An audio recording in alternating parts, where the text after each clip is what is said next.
In this session, I'm going to be introducing you to what I describe as my magic wand, and that is just a pencil. If you notice, the pencils I've got here in front of me have all got B's on them. Starts with 2B, 4B and 6B. So these are the best sort of drawing pencils to enable you to draw and create line and tone, which I'm going to demonstrate. If your pencil doesn't have a number on it or a B, just assume it's an HB pencil, which is absolutely fine, but for drawing purposes, do try and get yourself certainly a 2B, 4B. The higher the number, the softer the lead. So I'm going to start off with my 2B pencil. Let's put these to one side. So you notice that it's a sharpened pencil. The first thing I'm going to show you is what we describe in art as taking a line for a walk. So I'm going to start here. I'm holding it in my right hand, but obviously if you're left-handed, that's fine. I'm going to create a line. You can do this with your eyes closed or your eyes open. You could put music on if you like, if it helps to relax you. You'll notice that the line, I'm wandering along like you'd be walking with my line. I'm breaking it up and then I'm going thick again. I'm bold, I'm curving. If you want to, you could do some zigzags. The idea is the pressure that's coming from your arm through your wrist down determines the weight of line that you are creating. So just have a little play with that to start off with.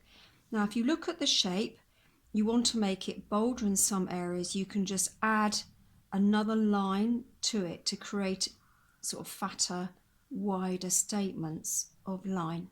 So that's what we call in art taking a line for a walk. The next thing I'm going to show you is if you take a single line, and I'm going to draw something very simple here that you will recognize straight away. It's a shape from nature. I'm using one line. I'm pressing quite hard on my pencil, and here I'm putting in the veins of my leaf. So that's using one line to create what's recognizably as what you recognize as a leaf. Now, if I use this interpretation, I take my line, I'm pressing hard, I'm taking the pressure off. And you can see I'm curving. The line's a lot more interesting. Coming back to the beginning, and then to make it look more natural, I'm curving my line. Again, you can see there is thick lines, thin lines that describe this leaf. And it looks more natural, more interesting because I'm adding darks and lights, and there's more variation in the thickness of the line that I have created. This is very much a stylized leaf. This is much more naturalistic. From then, I'm going to go over to showing you how to, in art, we need to do your drawing. We need to create a range of tones. So again, I'm doing this by I'm pressing really, really hard, and I'm overlapping, and I'm going to create cubes of colours or shading using this pencil. And the less pressure I put on my pencil, the paler the tone. And when you're starting to draw, the tones that you add are very, very determined by the light sources. And the light sources are overhead as artificial or in this case, I'm drawing with a window in front of me. In some cases, you draw with the natural light and the artificial, but the light has a huge effect on any object you're drawing. So that is your tonal range, which is here.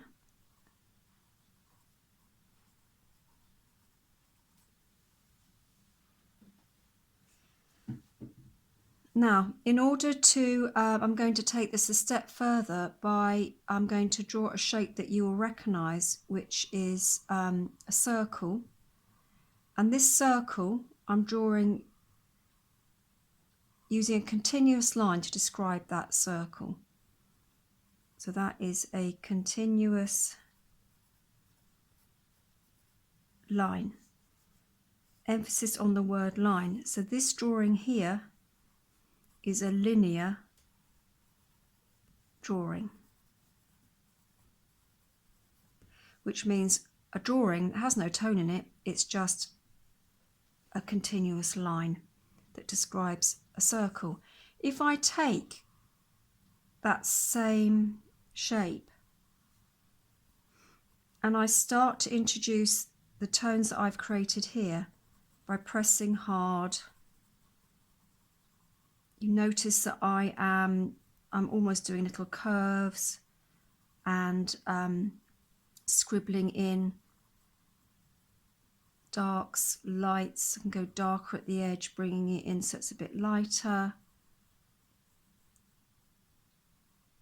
The difference, I'm sure you'll see, between this circle and that is that this has no weight, it's light, it could be floating around.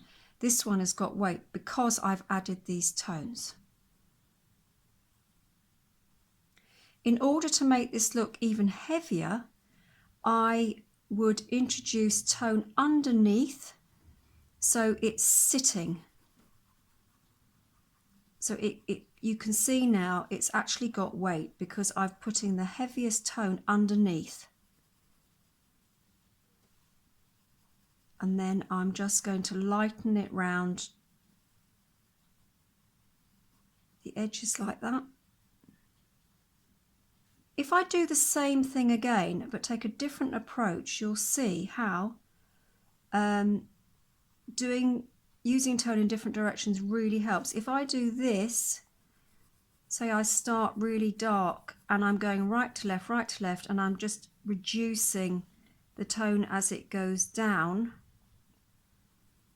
you'll notice that this one looks a lot flatter than that one. That looks more 3D because in order to describe the fact it's a round object, I have literally worked with my pencil around it, using the different tones and describing it as a round object. This, I've just gone right to left and that's completely flattened it.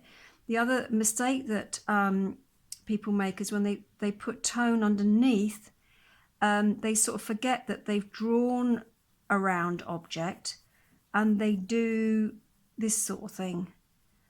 You must remember to increase the tone like I have here round the outside, and so it looks part of the object that you're drawing. It's easy to forget that, but anything round, so whether you're drawing an apple or you're drawing a mug, say, or a vase, always remember that that curve that you're creating there will be identical to this curve here. And in my next session, I'll talk to you about creating ellipses. This is an ellipse, and that is the curve there. That will be for our next session.